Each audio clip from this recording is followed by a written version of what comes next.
Olá pessoal, prazer. Meu nome é Diego. Eu sou aqui consultor e faço parte do time de produto do IEP. Ajudo aqui nas construções dos nossos produtos, consultorias e treinamentos. E vai ser um prazer estar aqui com vocês falando um pouco mais sobre os métodos ágeis, execução ágil e a mentalidade.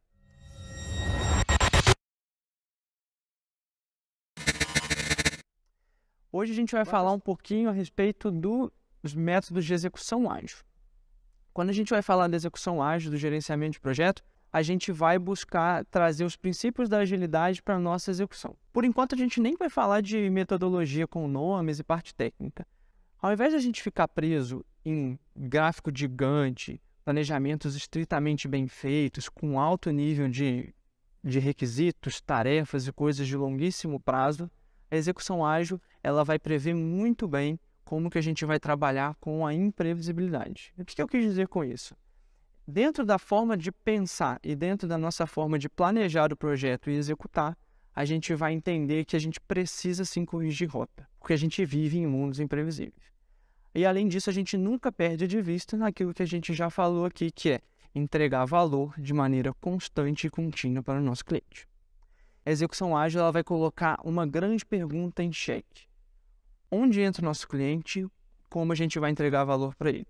Para que a gente faça isso, o início de tudo é no nosso processo de montagem e iniciação do projeto. A primeira diferença que a gente vai ter aqui é que ao invés da gente ter um escopo muito claro e muito detalhado do início ao fim, a gente vai ter uma gradação de detalhamento do nosso escopo, vamos dizer assim.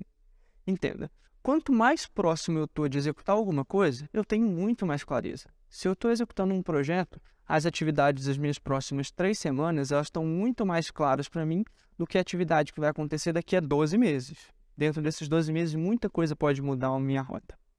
E a execução ágil ela vai fazer isso. Então, na hora que a gente for montar o escopo de um projeto baseado nesse tipo de execução, a gente vai colocar com mais clareza e mais detalhamento o que está próximo de mim na minha linha temporal. E quanto mais distante eu for andando nessa linha temporal, menos detalhamento das minhas entregas. Mas vale lembrar que a gente tem que colocar todas as entregas de valor que a gente já conhece a respeito desse projeto. Então, feito esse início do nosso planejamento de maneira diferente, a gente já tem aqui uma semente da imprevisibilidade feita para que a gente não tenha tempo gasto planejando uma coisa que a gente não vai executar. Dessa forma, a gente gera mais valor com menos trabalho. A segunda coisa que ela vai ter muita diferença é que a gente vai querer dividir em pequenos ciclos para que a gente consiga entregar valor de maneira mais constante. Dado que eu planejo meu projeto com ciclos mais curtos, eu vou ter que, ao tempo todo, entregar mais valor ao final desses ciclos. É isso que a gente vai buscar. Dessa forma, a gente mantém cadência e continuidade de entrega de valor para o nosso cliente. Eu vou dar um exemplo aqui bem legal de como que a gente pode executar essa mentalidade ágil dentro de um projeto. Pensa num projeto de padronização de uma indústria. A gente foi chamado para fazer um projeto de padronização de uma indústria.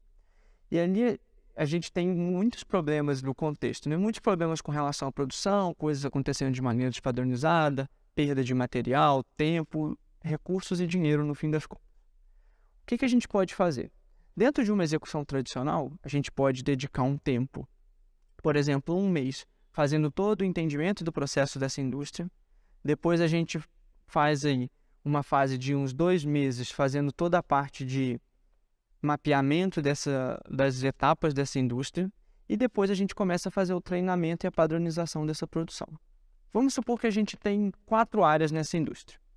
Então a gente fica um mês entendendo todo o processo, 2 meses fazendo o mapeamento dessas 4 áreas e depois a gente termina com mais um mês ou pouco mais fazendo nossa padronização. Essa é a forma mais tradicional da gente conseguir fazer esse projeto. Dentro dessa forma, o resultado ele começa a vir a partir do momento em que a gente padroniza e treina toda a equipe para fazer da nossa nova maneira e que não tenha mais problema de produção, correto? Então isso daqui já aconteceu depois de um longo tempo de trabalho. Se a gente for trazer isso daqui dentro para a realidade da agilidade, como que a gente faria?